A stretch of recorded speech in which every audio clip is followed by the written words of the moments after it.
എല്ലാവർക്കും വിനീത നമസ്കാരം. ശ്രീമദ് ഭാഗവതം ദശമസ്കന്ധം അധ്യായം 59 ശ്ലോകം 8, 9, 10, 11, 12, 13, 14, 15, 16, 17, 18, 19, 20 13 ശ്ലോകങ്ങൾ ഇന്ന് നമുക്ക് നോക്കാം. കൃഷ്ണായ വാസുദേവായ ഹരയേ പരമാത്മനെ പ്രണതക്ലേശനാശായ ഗോവിന്ദായ നമോ നമ. ആ മുരാസുരൻ ഭഗവാനെ അങ്ങനെ ദേഷ്യം വന്നിട്ട് 5 തലയുള്ള സർപ്പം ഗരുഡന്റെ നേർക്ക് പായുന്നത് പോലെ ഭഗവാന്റെ അടുത്തേക്ക് ഇങ്ങനെ ശൂലം ഉയർത്തിക്കൊണ്ട് പാഞ്ഞു വരികയാണ്. ഓം നമോ ഭഗവതേ വാസുദേവായ. ശ്ലോകം 8. ആവിത്യശൂലം തരസാഗരുൽമദേ നിരസ്യ വക്ത്രൈർവ്യനദൽ സ പഞ്ചഭി സരോദസി സർവദിശോന്തരം മഹാൻ ആപൂരയൻ അണ്ഡകടാകമാവൃണോൽ. ശൂലങ്ങനെ കയ്യിലിട്ടിങ്ങനെ ഉരുട്ടി വളരെ ശക്തിയോടെ ഗരുഡന്റെ നേർക്ക് ഒരൊറ്റ ഏറാണ്. 5 മുഖങ്ങൾ കൊണ്ട് ഒപ്പം അങ്ങോട്ട് അലറും ചെയ്തു ആ മുരാസുരൻ. ആ ഘോര ശബ്ദം ആകാശവും ഭൂമിയും 4 ദിക്കുകളും അങ്ങോട്ട് നിറഞ്ഞു. അണ്ഡകടാഹത്തെ തന്നെ അങ്ങോട്ട് മുഴക്കിന്ന് പറയണേ. എല്ലായിടത്തും അങ്ങോട്ട് മുഴങ്ങി മുരാസുരന്റെ ശബ്ദം. തദാപതദ്വൈ ത്രിശിഖം ഗരുൽമദേ ഹരിശരാഭ്യാമഭിനത്രിതൗജസാ മുഖേഷു തം ചാപി ശരൈരതാടയ തസ്മൈ ഗദാം സോപി രുഷാവ്യമുഞ്ചത. ഗരുഡന്റെ നേർക്ക് വരുന്ന ശൂലം ഭഗവാൻ അതിവേഗത്തില് 2 ശരങ്ങൾ കൊണ്ട് 3ആയിട്ട് അങ്ങോട്ട് മുറിച്ചു. എന്നിട്ട് മുരന്റെ പഞ്ചമുഖങ്ങളില് ഓരോ ബാണം അങ്ങോട്ട് പ്രയോഗിച്ചു. 5 മുഖങ്ങളില് ഓരോ ബാണം. ഉടനെ മുരനും അപ്പൊ പിന്നെ ഭഗവാന്റെ നേർക്കായി വളരെ ക്രോധത്തോടെ ഗദ പ്രയോഗിച്ചു. താം ആപതന്തിം ഗദയാ ഗദാമൃധേ ഗദാഗ്രജോ നിർവിവിധേ സഹസ്രധ ഉദ്യമ്യ ബാഹുൻ അഭിതാവതോചിത ശിരാംസി ചക്രേണ ജകാരലീലയാ. യുദ്ധത്തില് ആ മുരൻ പ്രയോഗിച്ചതും നേരിട്ട് വരുന്നതുമായ ആ ഗദ തന്റെ ഗദ കൊണ്ട് ഭഗവാൻ ശ്രീകൃഷ്ണൻ കഷ്ണമായിട്ട് അങ്ങോട്ട് മുറിച്ചിട്ടു. അപ്പോ കൈകൾ ഉയർത്തിക്കൊണ്ട് നേർക്ക് ഓടി വന്നു മുരൻ. ഭഗവാന്റെ നേർക്ക് അങ്ങോട്ട് ഓടി വന്നു. ആ മുരന്റെ ശിരസ്സുകള് ഭഗവാൻ യാതൊരു ശ്രമവും കൂടാതെ അനായാസമായിട്ട് അങ്ങോട്ട് ചക്രം കൊണ്ട് മുറിച്ചിട്ടു. വ്യസുപ്പപാദാംഭസി കൃത്ത ശീർഷോ നികൃത്ത ശൃംഗോദ്രിരിവേന്ദ്ര തേജസ തസ്യാത്മജാ സപ്തപിധുർവധാതുരാഃ പ്രതിക്രിയാമർഷജുഷ സമുദ്യത. മുരന്റെ 5 തലകളും ചക്രം കൊണ്ട് മുറിച്ചു. അപ്പതാ ഇന്ദ്രന്റെ വജ്രായുധത്താൽ കൊടുമുടികളെ മുറിച്ച പർവ്വതങ്ങൾ എന്ന പോലെ ആ മുരാസുരൻ ആ ജലത്തില് ചാപ്പങ്ങോട്ട് വീണു. അപ്പോഴേക്കും മുരാസുരന്റെ 7 പുത്രന്മാര് പിതാവിന്റെ വധം നിമിത്തം ദുഃഖിതരായി പ്രതികാരം ചെയ്യണം എന്നുള്ള വിചാരം കൊണ്ട് അവര് ആ 7 പുത്രന്മാരും ക്രോധയുക്തരായിട്ട് ഭഗവാന്റെ നേർക്ക് അങ്ങോട്ട് പുറപ്പെട്ടു വരികയാണ്. താമ്രോന്തരീക്ഷ ശ്രവണോ വിഭാവസു വസുർനഭസ്വാൻ അരുണശ്ച സപ്തമ പീഠം പുരസ്കൃത്യ ചമൂപതിം മൃധേ ഭൗമപ്രയുക്ത നിരഗന്ധൃതായുധ. താമ്രൻ, അന്തരീക്ഷൻ, ശ്രവണൻ, വിഭാവസു, വസു, നഭസ്വാൻ, അരുണ, അങ്ങനെ 7ാമത്തവനായ അരുണൻ എന്നിവര് 7 പേരും നരകാസുരന്റെ പ്രേരണ നിമിത്തം ആയുധങ്ങളൊക്കെ ധരിച്ച് സൈന്യാധിപതിയായ പീഠനോടുകൂടി യുദ്ധത്തിനായിക്കൊണ്ട് പുറപ്പെട്ടു വന്നു.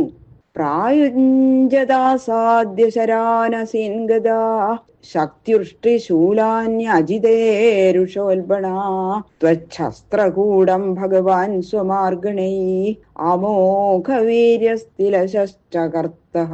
ഏറ്റവും ക്രോധത്തോടെ പുറപ്പെട്ടു വന്നു ആ മുരപുത്രന്മാര് ആരാലും ജയിക്കപ്പെടാത്ത മഹാപരാക്രമശാലിയായ ഭഗവാന്റെ നേർക്ക് ബാണങ്ങള്, ഖഡ്ഗങ്ങള്, ഗദകള്, ശക്തികള്, ഋഷ്ടികള്, ശൂലങ്ങള് എന്നിങ്ങനെ ആയുധങ്ങൾ അങ്ങോട്ട് പ്രയോഗിക്കാൻ തുടങ്ങി. ഉടനെ തന്നെ അമോഘ വിക്രമനായ ഭഗവാൻ തന്റെ ശരങ്ങൾ കൊണ്ട് അവയെല്ലാം എള്ളിൻമണി പ്രായമായിട്ടാണ് മുറിച്ചു. ചെറിയ ചെറിയ കഷ്ണങ്ങളായിട്ടാണ് മുറിച്ചിട്ടു. താൻ പീഠമുഖ്യാനനയൽ യമക്ഷയം നികൃത്ത ശീർഷോരു ഭുജാംഘ്രിവർമ്മണ സ്വാനീകവാനച്യുത ചക്രസായകൈഃ തഥാ നിരസ്താൻ നരകോധരാസുത. ഭഗവാൻ തന്റെ ബാണങ്ങൾ കൊണ്ട് പീഠൻ മുതലായവരുടെ ശിരസ്സുകളും തുടകളും കൈകളും പാദങ്ങളും മുറിച്ച് പരവശന്മാരാക്കി യമലോകത്തേക്ക് അയച്ചു. അച്യുത ചക്രസായകെ, അച്യുതന്റെ ചക്രങ്ങളാലും ബാണങ്ങളാലും മുറിച്ച് യമലോകത്തിലേക്ക് അങ്ങോട്ട് അയച്ചു. തന്റെ സൈന്യാധിപതികളെ ഇങ്ങനെ ഭഗവാൻ ഹിംസിച്ചത് ഭൂമിപുത്രനായിട്ടുള്ള നരകാസുരൻ കണ്ടു. നരകാസുരൻ പിന്നെ അതങ്ങിട്ട് വരെയാണ് ഭഗവാന്റെ നേർക്ക്. നിരീക്ഷ്യ ദുർമർഷണാശ്രവൻ മദേർഗജൈ പയോധി പ്രഭവേ നിരാക്രമൽ ദൃഷ്ട്വാ സഭാര്യം ഗരുഡോപരിസ്ഥിതം സൂര്യോപരിഷ്ടാ സദടിൽ ഘനം യഥാ കൃഷ്ണം സതസ്മൈ വ്യസൃജൽ ശതഘ്നീം യോധാശ്ച സർവേ യുഗവൽ സവിവ്യഥു. ആ ദുർഗങ്ങളുടെ മുകളിൽ അങ്ങോട്ട് കയറി നിന്ന് ശ്രീകൃഷ്ണൻ സ്വസേനാപതികളെ ഒരു പ്രയാസവും കൂടാതെ ഹനിക്കുന്നത് നോക്കിക്കണ്ടപ്പോ സഹിക്കവയ്യാത്ത ക്രോധത്തോടു കൂടിയ നരകാസുരൻ, ജനിച്ച സമയത്ത് തന്നെ നരനെ ശിരസ്സോടുകൂടി വിഴുങ്ങിയ അസുരനാണ് നരകാസുരൻ. ഐരാവത കുലജാതങ്ങളായ അനേകം മത്തഗജങ്ങളോടുകൂടി നഗരത്തിൽ നിന്ന് അങ്ങോട്ട് പുറപ്പെട്ടു. യുദ്ധക്കളത്തിൽ വന്നു. സൂര്യമണ്ഡലത്തിന്റെ മീതെ മിന്നലോടുകൂടിയ കാർമേഘം എന്ന പോലെ ഗരുഡന്റെ പുറത്ത് സത്യഭാമാസഹിതനായിരിക്കുന്ന ആ ശ്രീകൃഷ്ണ ഭഗവാനെ കണ്ട ഉടനെ ആ ശതഘ്നി കൃഷ്ണന്റെ നേർക്ക് അങ്ങോട്ട് വിട്ടു. അത്തേ സമയത്ത് എല്ലാ യോധന്മാരും ഒരുമിച്ച് ബാണങ്ങൾ കൊണ്ട് കൃഷ്ണനെ അങ്ങോട്ട് എയ്തു. ഭൗമ സൈന്യം ഭഗവാൻ ഗദാഗ്രജോ വിചിത്രവാജൈ നിശിതൈ ശിലേമുഖൈ നികൃത്ത ബാഹൂരുശുരോധ്ര വിഗ്രഹം ചകാരതർഹ്യേവ ഹതാശ്വകുഞ്ചരം. അപ്പൊ തന്നെ ഭഗവാൻ ശ്രീകൃഷ്ണൻ മൂർച്ചയുള്ള തന്റെ ബാണങ്ങൾ കൊണ്ട് നരകാസുരന്റെ സൈന്യത്തിലുള്ള ഭടന്മാരുടെ കൈകള്, കാലുകള്, ശിരസ്സുകള്, ദേഹങ്ങള് ഇവയെല്ലാം വെവ്വേറെയാക്കി ആനകളെയും കുതിരകളെയും ഒക്കെ അങ്ങിട്ട് കൊന്നു. യാനിയോധേ പ്രയുക്താനി ശസ്ത്രാസ്ത്രാണി കുരുദ്വഹ ഹരിസ്ഥാന്യച്ഛിനൽ തീക്ഷ്ണൈ ശരൈരേകൈക ശസ്ത്രിഭി. ആ നരകാസുരന്റെ സൈന്യങ്ങൾ ഭഗവാന്റെ നേരെ പ്രയോഗിച്ച ശസ്ത്രാസ്ത്രങ്ങളെയും ഭഗവാൻ ഓരോന്നിനെ 3 ശരങ്ങൾ കൊണ്ട് അങ്ങോട്ട് ഖണ്ഡിച്ചു. അതിനുശേഷം സൈന്യങ്ങളെ മുഴുവൻ അങ്ങോട്ട് വധിച്ചു. ഉഹ്യമാന സുപർണേന പക്ഷാഭ്യാം നിഘ്നദാഗജാൻ ഗരുൽമദാഹന്യമാനാ തുണ്ടപക്ഷ നഖേർഗജാ. നരകാസുര സൈന്യങ്ങളെ അതിവേഗം ഹനിക്കാൻ ഗരുഡന്റെ വേഗവും ശ്രീകൃഷ്ണനെ സഹായിച്ചു. അങ്ങനെ വേഗമേറിയ ഗരുഡൻ ശ്രീകൃഷ്ണനെ എടുത്തുകൊണ്ട് ആ സൈന്യത്തിന്റെ മധ്യത്തിൽ കൂടി അങ്ങോട്ട് പറന്നു. സകല സൈന്യങ്ങളും നശിക്കുകയോ ഓടിപ്പോവുകയോ ഒക്കെ ചെയ്തു. അതിനുശേഷം യുദ്ധകളത്തിൽ നിൽക്കുന്ന ഗജങ്ങളെ ചിറകുകൾ കൊണ്ടും കൊക്കുകൾ കൊണ്ടും നഖങ്ങൾ കൊണ്ടും ഗരുഡൻ അടിക്കുകയും മാന്തുകയും ഒക്കെ ചെയ്ത് അങ്ങോട്ട് വിഷമിപ്പിച്ചു. അവർക്കെല്ലാം ഓടിപ്പോകേണ്ടി വന്നു, ഒരു രക്ഷയില്ലാത്തേക്ക്. പുരമേവ ആവിശന്നാർത്താ നരകോ യുദ്ധ്യത ദൃഷ്ട്വാ വിദ്രാവിതം സൈന്യം ഗരുഡേനാർദ്ദിതം സുഖം. ആനകളൊക്കെ അങ്ങനെ നിലവിളിച്ചോണ്ട് പുരത്തിലേക്ക് ഓടിപ്പോയി. ഗരുഡന്റെ പരാക്രമം കൊണ്ട് തന്റെ സൈന്യങ്ങൾ മുഴുവനും ഓടിപ്പോയതായി കണ്ടപ്പോ നരകാസുരൻ ഏകനായിട്ട് അങ്ങോട്ട് യുദ്ധം ചെയ്തു.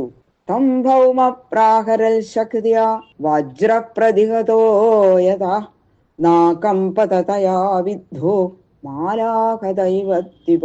ഉടനെ നരകാസുരൻ ആ ഗരുഡന്റെ നേർക്ക് തന്റെ ശക്തി എന്ന ആയുധം കൊണ്ട് പ്രയോഗിച്ചു. ഈ ആയുധം കൊണ്ടാണ് ഇന്ദ്രന്റെ വജ്രായുധത്തെ കൂടി തടുത്തത് നരകാസുരൻ. അത്ര ബലമുള്ള ആ ശക്തി ഗരുഡന്റെ ശരീരത്തിൽ വീണപ്പോ പൂമാല കൊണ്ട് അടിച്ച മാതിരി, പൂമാല കൊണ്ട് അടിച്ച ആന എങ്ങനെയാ നിൽക്കുക? പല കൂസലുണ്ടാവും ആനയ്ക്ക്. അതുപോലെ ഗരുഡൻ ഇളകാതെ നിന്നു. ബാക്കിയുള്ള ശ്ലോകങ്ങള് നാളെ നോക്കാം. സർവത്ര ഗോവിന്ദ നാമ സങ്കീർത്തനം. ഗോവിന്ദ ഗോവിന്ദ.